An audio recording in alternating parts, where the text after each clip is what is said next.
So, it's my job to introduce you to our next speaker. He has spent 14 years in sales and marketing. He's considered to be an expert in communication and thought, and, my apologies, communication and thought, and he's spoken to audiences of over 50,000 people, including companies such as Barclays, Volkswagen, and others if I could remember them, but I can't. And of course he's now going to speak to energy, so he can add that to the top of his list. But I understand his mother still remains unimpressed. But Mark is here to talk to us today about a particular event in his life. He was challenged to go to the Edinburgh Festival and do a one-man show of 21 days. And here to tell you about that journey, please would you welcome Marc Hogan.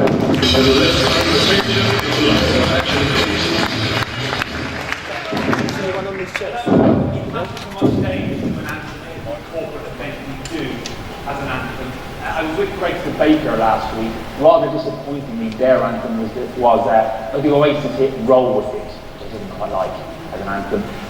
Tom Tom the Sat-Nav People, a much better anthem, the U2 classic "Where the Streets Have No Name." I quite like that. But my favourite anthem of all is John O. TK Maxx. TK Maxx is Discount Fashion Retailer. Their anthem, another U2 classic. I still haven't found what I'm looking for. Actually, that was my favourite anthem until about 2 weeks ago. 2 weeks ago I was with a pharmaceutical company called Bayer. And Bayer make a product called Canesten. Now, if you don't know what Canesten is, bless you. But not a word of a lie, the sales director for Canesten walked out on stage to Kings of Leon, Sets on Fire. Genius, couldn't make it up.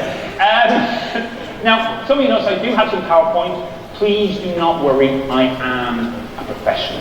Now, the number one rule of PowerPoint is to never have too many words on the screen, as an audience will find that too many words are distracting and will stop listening to the speaker, i.e. me, and instead be concentrating on the never-ending stream of words that's filling up the page. In fact, an audience will think PowerPoint is a crutch and that the speaker doesn't know what he's going to say next. So, it's much better to use bullets. Bullets are really useful. They really do help an audience understand what's going on without being overly distracting. Do be careful though, because the reason bullets are called bullets, if used too often, an audience will eventually want to shoot you. So we're now done with that. Brilliant. Now I'm going to talk about communication today, but I'm going to make a bet with you. You already know what makes a great communicator. You don't need me to tell you. So what is it that makes a great communicator? This is where you communicate with me. Can you see me? Am I like Bruce Willis in The Sixth Sense? Shout out, what makes a great communicator? Come on, we can do this. I know it's early on a Saturday morning. What makes a great communicator? Passion. Passion, lovely. Anything else? Confidence, lovely. Anything else? Body language, lovely. Anything else? Stunning good looks. Stunning good, well, okay. Well, 2 out of 3 ain't bad. There we go. So, when I ask this question, you hear similar answers. Good listener, knowledgeable, friendly, not pushy. But the final 27% to really, really make you a great communicator is you have to be a fantastic user of pie charts. That is massively, massively important. And the thing is, you're communicating with me right now, I'm communicating by you. You're communicating by the clothes you've worn, by where you've chosen to sit in the room, all kinds of different things. And brands communicate, and the energy brand communicates certain things. But what would happen if brands told the truth?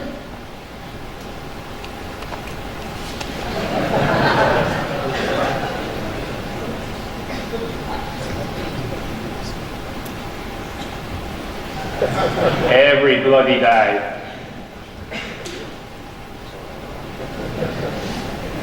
This is my favourite one though.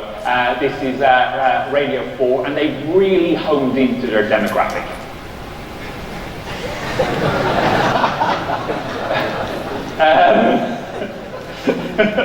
So, why am I saying this? About 10 years ago, 2008, I was giving a speech at work, and I was talking about taking risks. And there was a guy in the audience, another speaker, a guy called Jim Lawless. I think you might have seen, some of you might have seen Jim before. Have you seen Jim before, any of you? Yeah. Yeah, a couple of you. So Jim stood up halfway through my speech and he said, Mark, what risks have you ever taken? And I thought, well, I work in sales and marketing. I've just got married. And I couldn't think of an answer. And he looked at me and said, if you don't mind me saying, Mark, he said, you're quite funny. Which is a lot like a lover saying, you're quite good in bed. And he said, it's easy to make a corporate audience laugh. It's easy to make a corporate audience laugh. Because let's face it, they're not expecting very much. And I don't know if that's true. I don't know if that's true. I think you have to know your material, you have to try and be fun and energetic and all those things, you know, whether it's a corporate audience or any other audience. And he looked at me and said, prove it. He said, prove to me that a corporate audience is like any other audience. And he said, what about a comedy audience? Now, have any of you ever been to a comedy club? Yeah, I'd never been to a comedy club. I'd seen Michael McIntyre's road show. That was about the closest that I got to it. But I knew that he did open mic nights and stuff. I said, what, do you want me to do like 5 minutes? You know, an open mic spot in London somewhere? And he said, no. He said, you speak for a living. You can do something much bigger than that, or at least much further north. And I went, well, what do you mean? He said, well, the Edinburgh Festival. Now, have any of you heard of the Edinburgh Festival? The Edinburgh Festival is the world's biggest comedy festival. Now, I looked at it and said, I've never even been to Edinburgh. Do you want me to like go up? You know, it's on, I think, in July. This was June 2008. Do you want me to go up like in the month and do like 5 minutes there? And he said, no. I want you to do a 1-hour, one-man show for the full 21 nights. And I thought to myself, who's the bloody comedian here? And he said, but I'll make it worth your while. I'll give you a year to do it, and I'll make it worth your while. I'll bet you. I said, how much will you bet me? And he said, £1. And back in 2008, £1 was worth a lot of money. So I took the bet. And I started to go to comedy clubs and told them I'd been bet. I got 1 year. They started to go, no, you'll never be ready. No one is ever ready. Michael McIntyre was on the circuit 5 years before he did his first 1-hour, one-man show at Edinburgh. No one is ever ready in that amount of time. You will never be ready. And then I started to talk to other people who said, no, you will never be ready. No one can ever be ready to do it in 1 year. And so after 3 months of going around and told her, I'm not ready, I thought, well, I better go and tell the wife. So I took her out, and it was actually our first year wedding anniversary, or as I like to call it, my annual review. Room for improvement. And I said, darling, I've been bet £1, la. What do you think? And Kirsty said something to me I'll never forget. She said, well, as my granddad used to say, opportunities are all around us. Opportunities are all around us. Now, admittedly, Kirsty's granddad did go to jail for war profiteering. He didn't go to jail, he went to Jersey. But I thought maybe she's right. And today's an opportunity, isn't it? To get together, to talk, to share ideas, all those things. And we're going to play some games today. Now, I know the moment I say we're going to play some games, a little bit of your heart breaks down and dies inside, but I promise it will be all right. And the first game is really simple. You're just going to watch a video and guess who the murderer is. Can we do that? I want louder than that, for God's sake, people. Can we do that? Yes! Excellent. Ready? Clearly, somebody in this room murdered Lord Smythe, who, at precisely 3:34 this afternoon, was brutally bludgeoned to death with a blunt instrument. I want each of you to tell me your whereabouts at precisely the time that this dastardly deed took place. I was polishing the brass in the master bedroom. I was buttering his lordship's scones below stairs, sir. I was planting my petunias in the potting shed. Constable, arrest Lady Smythe. But how did you know? Madam, as any horticulturist will tell you, one does not plant petunias until May is out. Take her away. It's just a matter of observation. The real question is, how observant were you?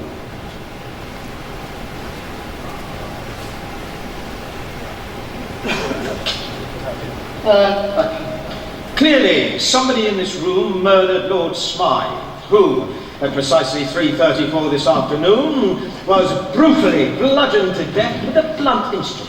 I want each of you to tell me your whereabouts at precisely the time that this dastardly deed took place. I was polishing the brass in the master bedroom. I was buttering his lordship's scones below stairs, sir. Well, I was planting my petunias in the potting shed. Constable, arrest Lady Smythe. Did anyone see any of them? How many? What did anyone notice?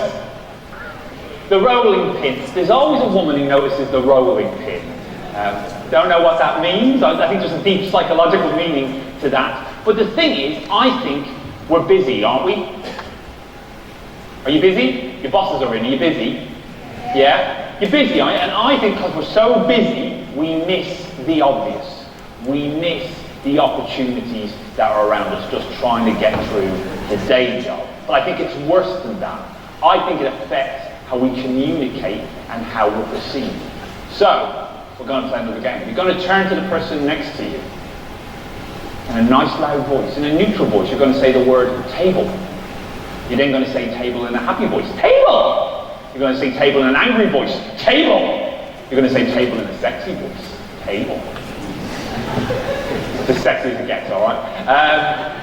And they're all going to take table back in the same three ways. Neutral, happy, angry, sexy. Go for it, nice and loud!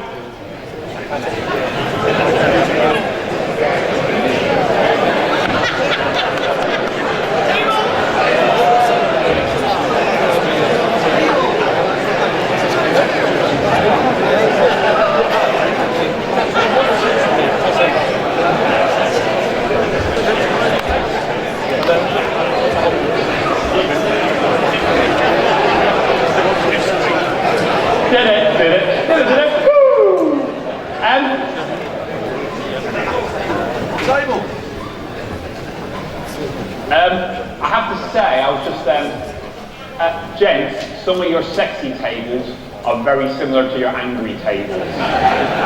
Something you might want to be aware of. Might be useful, I don't know. The thing is, I didn't know how people perceived me until I started telling them I was going to do this stand-up comedy. People would say, don't worry, Mark, you look funny. Like that's some sort of compliment. And then they'd say, don't worry, Mark, you sound funny. What part of Cornwall are you from? So I told them, Dublin. I was born in Dublin, I was raised in Dublin. Dare I say I lost my virginity in Dublin. It was at the airport. It was the only way I could afford to put my luggage on the Ryanair hold. The captain was very gentle. Please put your table in an upright position. Brace, brace, brace. No, flashback. And then people started saying to me, oh Mark, I wouldn't want to get up on stage and tell jokes. I'd die up there. That would be a horrible thing. I'd die. Oh, that would be the worst thing in the world to get up on stage. Oh, I'd die up there. That would be horrible. And the rational bit of my brain was going, no one ever dies. But the irrational bit of my brain, the voice in my head, maybe I could die. Maybe I could die on stage. Maybe I could die. Maybe that could happen. Maybe I could die. And then the rational voice says, don't be stupid, Mark. Nobody has ever died on stage. There's no business like show business, like no business I know. Everything about it is appealing. Everything that traffic will allow. Nowhere could you get that happy feeling. Loads of people have died on stage, absolutely loads. And I started, any doctors in? Nurses? Anyone who's seen Casualty? I started to panic. I didn't know what to do. And the voice in my head is screaming, maybe this isn't a good idea. This isn't a good idea. And like any man in this situation who doesn't know what to do, the first thing I decided to do was go to Google, and I Googled how to be funny. And there's a course called the Amuse Moose course, run by a guy called Logan Murray. And it runs for 36 hours, 12 weeks, and there's about 20 people, everyone's about 18 or 19, and you show up 3 hours a night. at the bottom of the hall. And Logan said two things when the first night I arrived. I arrived and I was 35, everyone else was about 18, 19, so I was the oldest person in the room. So I'm going to tell you two things. So the first thing you must never do, you must never go to the comedy store in London and try out their new act night. It will destroy you act's confidence. Do not go, it will destroy you acts. Okay. He said the second thing, he said the biggest enemy of a comic is the editor. We all went, what's the editor? He said it's the voice in your head that says you can't get up on stage and tell a joke. You can't say that thing, you can't do that, the economy's bad. The voice, he's talking about my voice. And he said, we're going to teach you on this course how to edit your editor. And we're going to do exactly the same thing. We are going to do the same exercise that we did to edit your editor. It's really simple. You're going to turn to the person next to you. You're going to choose something about them. It might be the way they look. It might be the way they dress. It might be something you know about them at work. Whatever it is. And for 30 whole seconds, I want you to compliment the hell out of them. Looky, I can't do that, I'm British. You can, you'll be absolutely fine. And then for 30 whole seconds, they are going to compliment the hell out of you. 1, 2, 3, go! Nice and loud!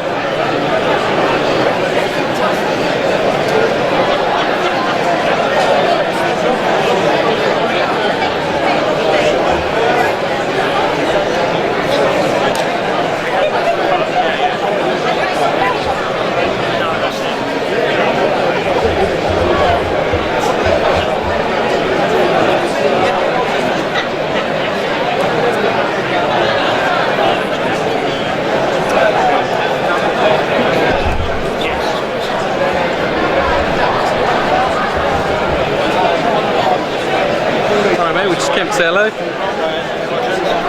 haven't swap round, swap round.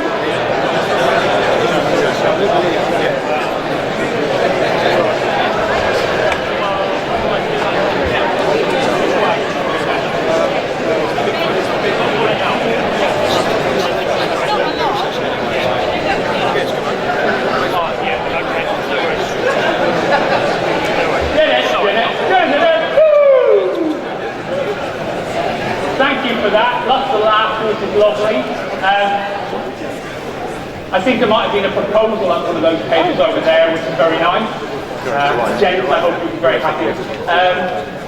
The thing is, I know it's a difficult thing to do, and I know some of you will have talked about the journey here, will have talked about the food, will have done anything you can to avoid being nice to each other for 30 seconds.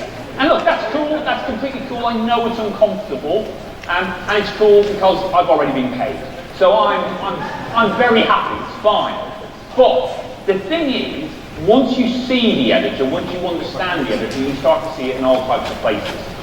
So what happens is an opportunity or a challenge occurs. It could be a work thing, it could be a personal thing, it could be all kinds of things. And your beliefs and your experiences come to the fore, and you get an emotional or physical response. Now, I don't know about you, but I remember as a child, my mum just going, stranger danger, stranger danger, don't talk to strangers, stranger danger, don't talk to strangers. And now, all our bosses and colleagues want us to do is talk to strangers. And it's terrifying, isn't it? It's absolutely terrifying. I know you'll be at this event even today, and you'll have seen someone desperately bashing into their iPhone. They've got no 3G, they've got no Wi-Fi. But it's easier than talk to a stranger, isn't it? It's easier than talk to a stranger. So what happens is you don't talk to the stranger, maybe you bash into your iPhone, and you don't make connections, you don't get whatever you want, and the voice goes, we should never do that again. We should never do that again. And you avoid the situation. And you see it in work. And let's call him Bob. Bob's been around a long time, seen a lot of change.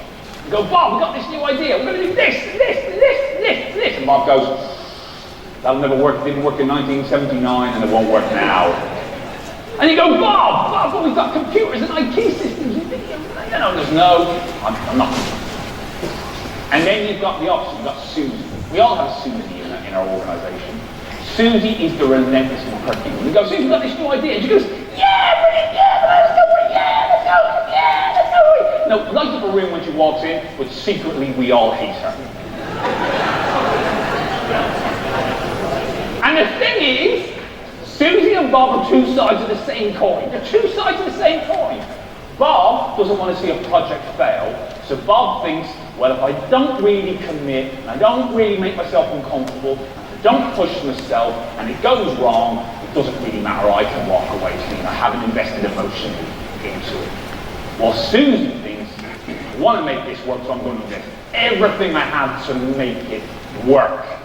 And the thing is, if you don't know who Bob is in your team or your organization, that means you're Bob.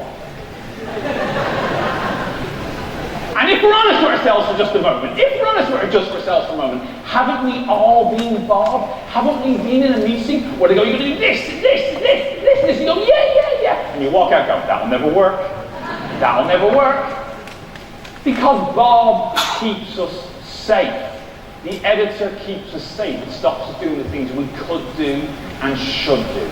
So, we're now going to play the second bit of the your editor game. So, you know that thing you complimented the hell out of for 30 seconds? Now what I want you to do is slag it off the hell. I want you to absolutely criticize that. Now you see that one, you're going, woo! That's the editor. That's the editor. What's terrifying is the lady at the front just going, I've been waiting for this moment. I have been waiting for this moment. 30 seconds is not going to be long enough. All my Christmases have come at once. Now you see that moment of tension though, that's the editor, that feeling, that in your head. Now I'm not going to ask you to do it. How did it go at energy today? Well, it was fine until the fight broke out. But that's the editor. That's the voice in our head that stops us doing the things you could do and should do. And it's funny actually, when I talk about the editor, there was a guy at an event a couple of weeks ago, and he said that really resonated with me, because he was telling me a story. He said, back a few years ago, I was in a club in Marbella, and he said, well, I saw a group of girls, I was with my mates, a group of girls, beautiful girl that I really fancied. So I'm going,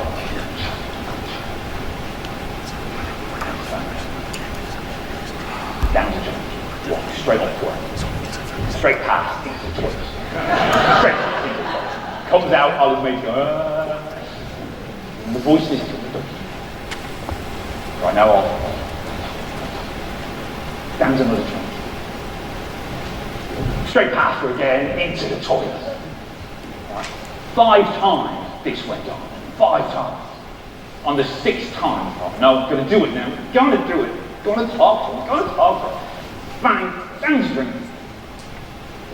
Walk straight through, into the toilet. And he's sitting in the toilet, he's going, God, I've got to talk to her. I've got to talk to her. Can't keep doing this. The voice. He walks out of the toilet, looks her straight in the eye, and his opening gambit is, you must think I have cystitis. They're now married. That's a lovely story. That was his opening phrase. And if he hadn't been brave enough at that moment, well, he probably would have got cystitis from someone else. But that's the point. The voice in our head, the editor, it's there to keep us safe. It's there to stop us saying things at work. It's there to go, it's there to say, I don't agree with that. It's there to stop you saying things that might get you fired. But what if sometimes the voice in your head stops you doing the things you could do or should do? What the voice in your head stops you walking up to a new client, presenting with a new idea of a second-tier membership? What is the voice in your head stopping you do? And how many times have we all been there where we've not walked up to someone, where we've not taken the risk because either we talked ourselves out of it or someone else has? So, I'm on the course, I'm about 8 weeks in, being right. I say to Logan, after this course, how much material will I have? He says, well, Mark, you'll have a good 5 minutes. Bang on it, I need an hour. Okay, 36 hours, so you have 5 minutes. All right, 36 times 12, that's 360, that's about 400 hours. Okay, I can just about do that. Okay, I've got Google and YouTube, so that's another 200 hours, that's 600 hours. Or I've got work, that's another 800 hours. Or that's about 800 hours, 1400 hours. My wife wants a baby, that's another half-hour gone. Hang on a minute, I'm going to run out of time. I'm running out of time. I'm going to have to do this thing that no one wants to do. No one ever wants to do it. We all don't want to do it. I'm going to have to ask for help. I'm going to have to go and ask them for help. So I wait till everyone leaves. Stunk myself and I go, Logan, I've been better found. 1 hour, 6 months now, stand-up comic. Will you help? Looks me straight in the eye and goes, no way! Are you insane? No one is ever ready in that amount of time. You will never be ready. And the voice in my head, the editor, is screaming to get out of the room. Screaming. I do not know what to do. And to this day, I still don't know why I said what I said. I looked him in the eye and said, if you won't help, do you know anyone else who might? And he stopped and went, well, yeah, I do actually. There's a lady called Hills Jago, and she's a female comedy producer in the UK, one of the few female comedy producers in the UK. She is known as the doyenne of comedy, and doyenne is French for do not mess with this woman. She is rock hard. So I go and see her, tell her. And she goes, all right, I think I can help you. I went, what? Yeah, sure, I think I can help you. And that was the moment everything changed. Not, she didn't think she could sell me a service, she didn't say any of those things. She simply said, I will help you. But she said, I do need to see you do some stand-up. Oh, okay. So I need to see some stand-up, so can you go and get a gig in a comedy club or something and do some stand-up for me, and I'll come along. And go, okay, fine. Logan said not to do any stand-up at all before you do any comedy, but okay, I'll go and do it. So I start to phone all the little comedy clubs. Will you help me? No, no, no, no, no. And so I'm left with one final terrible option.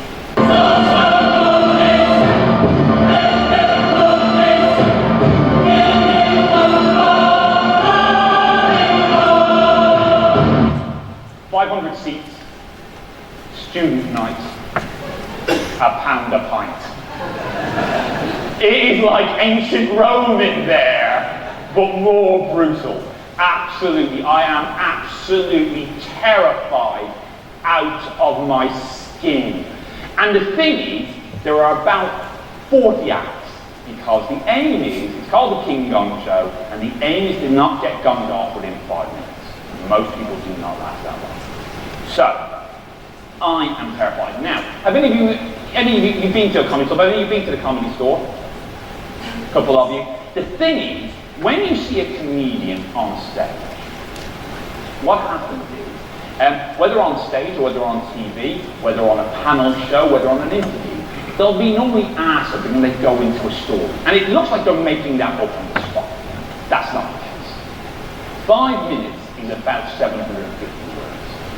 And I guarantee you, that comic has spent weeks on those 750 words. They have written them, and rewritten them, and corrected them, and made them useful. They have gone to little comedy clubs you have never heard of and never will, where they've tried it out in front of an audience. They may have got other comedy writers in to help hone that thing. So when that moment comes, or Knock the Week, or anything like that, they suddenly do that experience. Now the thing is, I work in settles. You know, I have no idea about this. All I've ever done is, you know, when I have to present, I change the date from last year on the presentation, I put a new graph on, and I just go for it. That's all I do. I'm not prepared for this in any way, shape, or form. But the guy in front of me, brilliant. What he's done is, he's written all the jokes on his hand. Genius.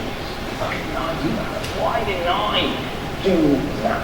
And I am terrified. And there's a guy comes up to me. His name is Pete. Pete's about 65, he's dead now, God bless his soul.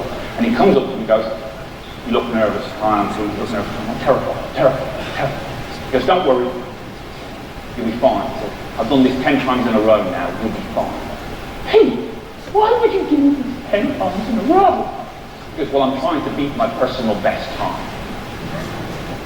Pete, what is your personal best time?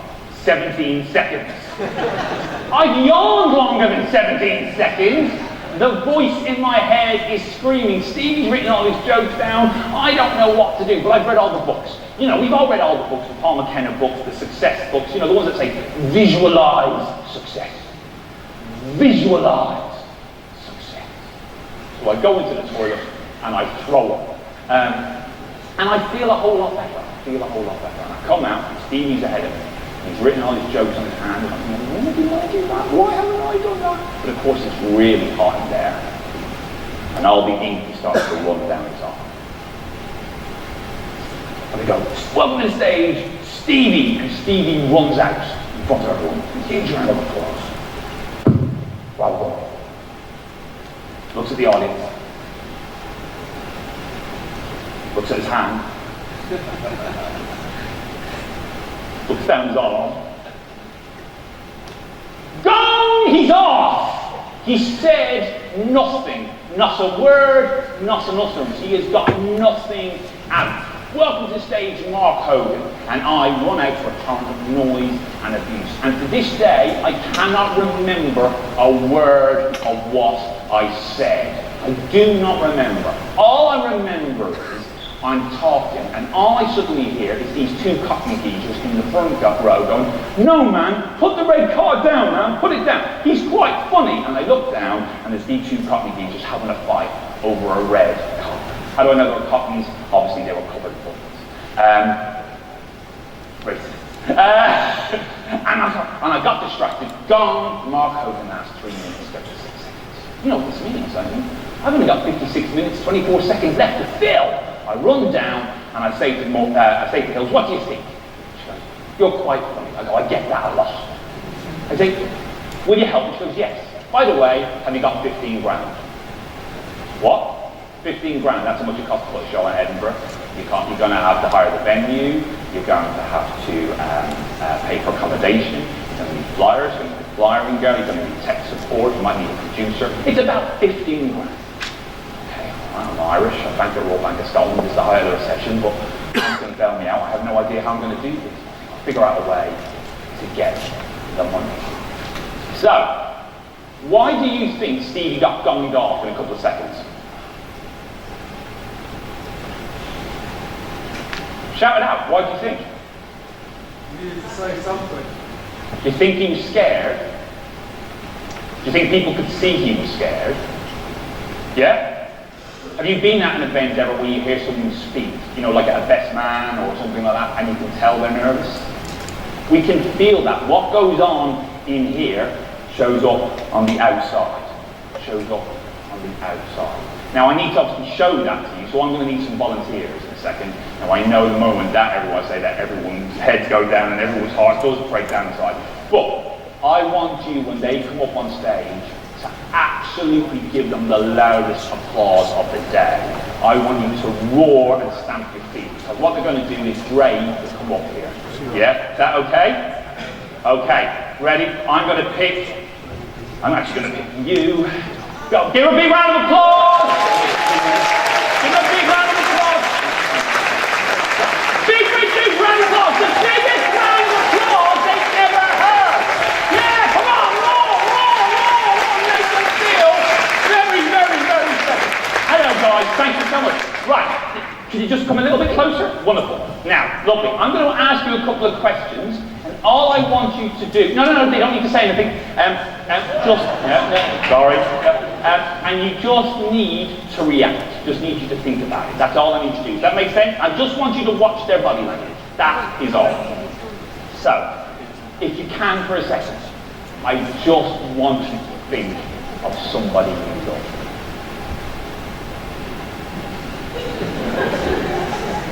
Not yourself. No? Okay, so can you do that? Just think about someone you love? Now look at that. Now he keeps looking at me, which is slightly frightening. Well, it's really interesting. What you did, really interesting, was you immediately went and looked up here, looked over in this direction. His eyes went straight up, and he had a look around, and then he kind of went, oh yeah, there she is, or he. Don't know. Stepped into an area I don't want to go into. What you did was your whole body language just changed. And you were rock solid. You were giving nothing away at all. Not at all. So, that's fine. We'll carry on. So, now, just for a second, look at them.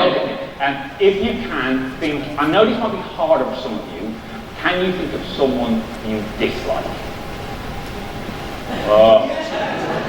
Now this chap, so what's your name? James knows exactly who he doesn't like. The love thing, a bit more vague, but the dislike, oh yeah, he's got it.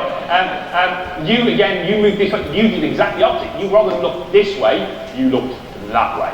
Now, so what's your name again? Danny. If you ever want Danny to buy you a drink, always stand here. Never here. Never here. He doesn't keep people he likes here. Now, James kept people he disliked down here, so never ask him for a drink from this position, ever. It will not do you any good. Wonderful. Right, we'll carry on for one more second. Now, just for a second, could you think of a project you've worked on, or maybe a client, or someone you've worked with, or something you've done that you're really proud of? Look, bang, straight up there, same place. Keeps everything he loves here. All around here. We are giving away loads of information all the time. And now, just really quickly, if you could think about something you've worked on that didn't go so well. Boom, straight. And you can see the body language you takes everything changes. Can you think about the person you love again? Brilliant. Give them a huge round of applause. Huge. Bring them down. Thanks, guys. Bigger. More applause. More applause. That's hard what they've done. What goes on in here is affected on the outside, and you are really good at spotting it. Now, for me, the thing I love about energy is that where you belong. It's not what you say to people that's important. How you make them feel that's important. How we make them feel that is so important. When people come into a gym and someone even just says hello to them and asks them how they're doing and tells them they're looking better, how it makes them feel is massively important. If we go into it, we go, isn't it weather terrible? Isn't it bad weather? Isn't it horrible? Isn't Brexit bad? Isn't that? Do you think that makes people feel good about your ideas and solutions? If you want someone to move up to a second-tier membership, do you want them to feel good or excited about the world? Or do you want to go and go, isn't it bad weather? No, isn't it this? Isn't it that? Oh, Christmas, we all get bad Christmas. Do you think that will put them in the right frame of mind? Making people feel loved, feel special is so important. So you're all going to play the same game. For 2 minutes, you're going to stand up in groups of 3. You're going to ask, one person's going to ask the other person to think of someone you love, someone you dislike, and the other person's going to observe, and you're all going to have a go.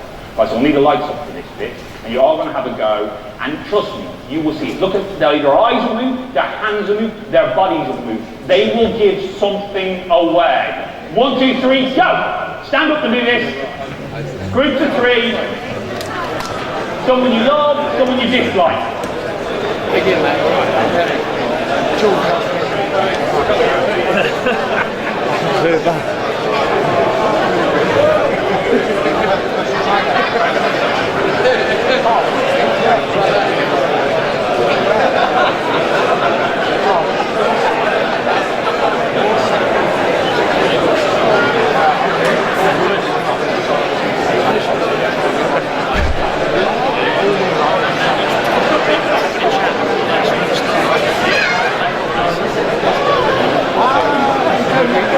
Swap round if you haven't swapped round.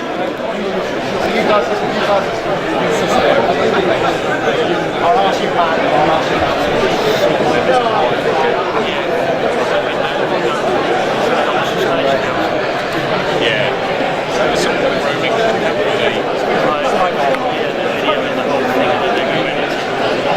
Swap round again.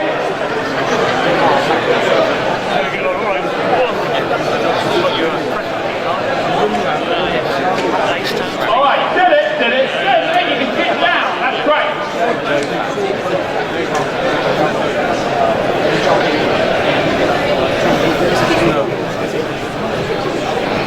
Now, I need feedback. Could any of you spot it? Could any of you spot it? Yeah? Could some of you not spot it? Yeah? Because some people will go, you're not giving anything away! Give nothing away! Show no weakness! Show no weakness! But I guarantee, if you go home to a loved one, or a family member, or a friend, and you talk about their best holiday for a moment, well, where did you go on holiday? It was really great. You will see their body language change. You will see a change. You have the ability to absolutely make someone feel fantastic, just by even saying hello with passion and wanting to. That can really make someone feel so different.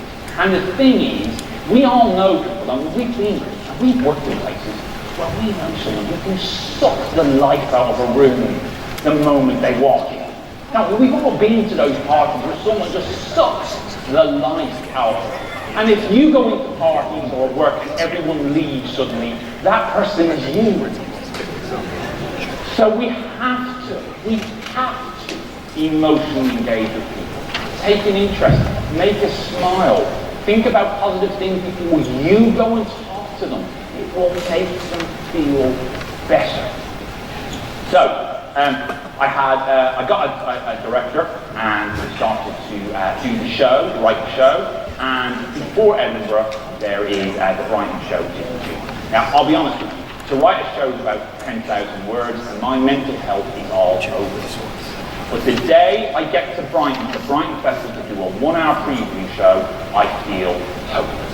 And I do my first 1-hour show. Phil, my director, calls me the next day and goes, "Mark, have you read Chortle?" "What's Chortle, Phil?" He said, "It's the comedy review website. Have you read it?" I went, "No." He said, "Best not." So I went online and this is what I found.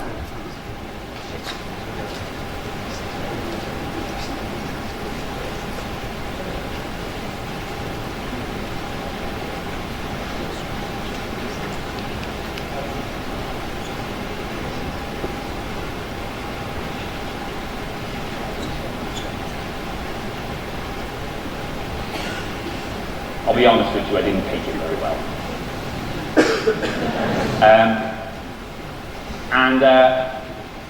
Mental health went through the floor. I've got less than 2 months now to come up, stand up. I'm quitting, I'm giving up. And I said to Phil, "That's it, I'm done. That review's online, I'm out." And the thing is, Phil said, "Look, Steve Bennett is a critic. That's all he does. He sits in an audience and he finds fault." Which is cool, it's absolutely cool, but that's all he does. He's never got on stage and done the thing. He said, "Are you going to decide what you cannot do? You're going to let someone else decide what you can or cannot do." And I thought, "I'm going to decide what I can or cannot do." So, we completely rewrote the show. I was driving home from Phil's after that pep talk, and as I got to a road, I suddenly heard a noise, and I woke up. I'd been in a 6-car pile-up. People had life-changing incidents, so I was in the hospital, battered, bruised. And you know what it's like the moment you wake up, the guy said, "Look, you're fine. If you'd been another foot forward, you would have lost your legs. Your car's a way off, but you're okay." Okay, brilliant. And the first thing you want to do in that situation is you want to call a loved one, you want to call your wife. So I called her and said, "Darling, I've been in a car wreck, I've been in a crash, it's all right, we're fully calm.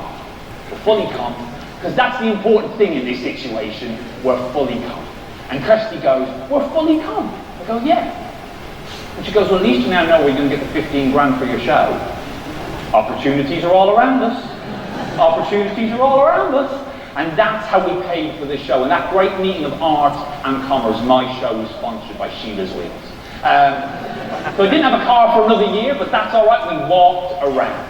And we prepared, and we went to Edinburgh. We got to Edinburgh. And Edinburgh is crazy. 30,000 performers, thousands of shows. It is crazy. But I have a flyer. I have a flyer. More importantly, I have a flyer in gallery. On the first day of Edinburgh, nobody comes to my show. On the second day of Edinburgh, nobody comes to my show. On the third day of Edinburgh, a drunk old man comes to my show. It's all right, I'm drunk as well. I'm drunk and I'm angry, and I walked up to him and I pissed in his ear. I said, "Wake up!" Funny how communication is misinterpreted. "Wake up, you can't fall asleep in my show. You can't fall asleep in my show, you're my audience." He said, "Well, you better go and get some audience." But he's right. So I started to go out every day. I sat the heart of the flyer girl, and I'd go. My show was on at 6 o'clock, and every day I would go out at 10 a.m. and talk to people. And I would talk to about 200 people a day to get 20 tickets sold, which is £10. So I would have basically 180 rejections from Scottish people a day. And you can see, look, I mean, someone's on a picture, look at it, you can see what he's thinking.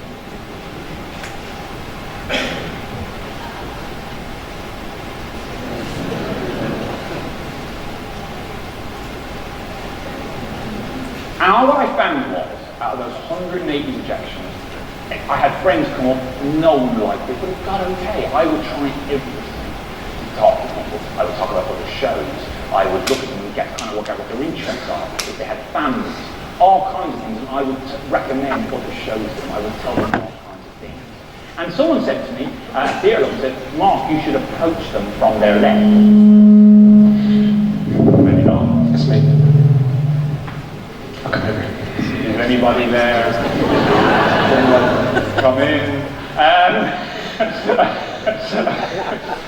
You should approach them from their left. Why should you approach them from the left? He said, because in Victorian theatre, the good guy, the hero, always comes in from the audience's left.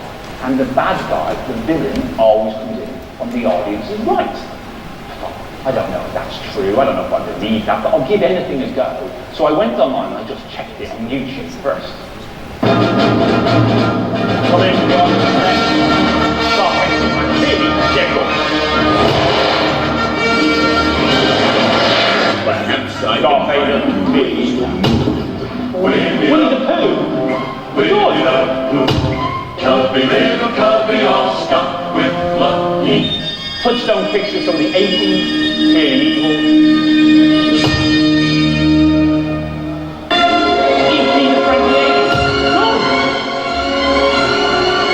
The Pope. The old one, he's retired, it's fine, it's absolutely fine. It even works for inanimate objects. The bus on speed. Good. If that bus is Tom Hanks. Evil. Tom Cruise, world famous Scientologist. Clearly evil. It even works in nature. Jaws. Good. And last but not least, everyone's favourite nanny, Mary Poppins. Clearly evil. She's flying, for God's sake, people. That is always a sign. Why am I telling you this? Look, I'm not asking you to believe that the voice in your head, the editor, decides an outcome before you do. I'm not asking you to believe that your emotional response is, not the words, is what makes people feel belong, and that you have the power to change people. I'm not asking you to believe that what you're thinking in your head, other people can feel and see without you even realizing it. But what if I'm right? What if I'm right? Take a risk tomorrow. Take a risk the next day. Go and try something new with a customer. Try a new idea. Tell the editor to shut up. What could happen? Take a little risk. Funny enough, when I showed that video, for the first time in 7 years of doing this video, a woman came up to me a couple of weeks ago, and she just shook my hand and went, I'm a Scientologist. I've never met a Scientologist in my life. Any Scientologists in? Cool. She said, I'm a Scientologist. I went, I took the mickey out of the Pope as well. And she said, that's all right. And all she did, she walked straight up to me and just tapped me on the head where and walked off. I don't know, no idea what it means. I have no idea what it stood for. I mean, I haven't had an erection for 3 months, but very odd. So, look, when you set a goal, like the people who are on the front, you know this. Sometimes you will go off course. When I did this, the recession came. My mum got cancer. Things go wrong all the time. It's okay to be blown off course once in a while. But if you set a goal, just keep going. Just keep going. Because if you do, you might, just might, make an extra pound or two. On the last day of Edinburgh, my niece came to see me. Her name is Morgan. She is 7 years old. She was the one who told me the piss in the ear joke, by the way. Filthy child. She got off the train and jumped onto the escalator. And I was amazed. Because I've never seen... Morgan is terrified of escalators. Absolutely terrified. And she rose majestically up the escalator. I said, Darling, that's amazing. She looked me in the eye in that world-weary way, 7-year-old student. She goes, Uncle Mark, I'm 7 now. There's lots of things I used to be scared of. And at that very moment, I knew exactly how she felt. My name is Marc Hogan and you watch my second editing.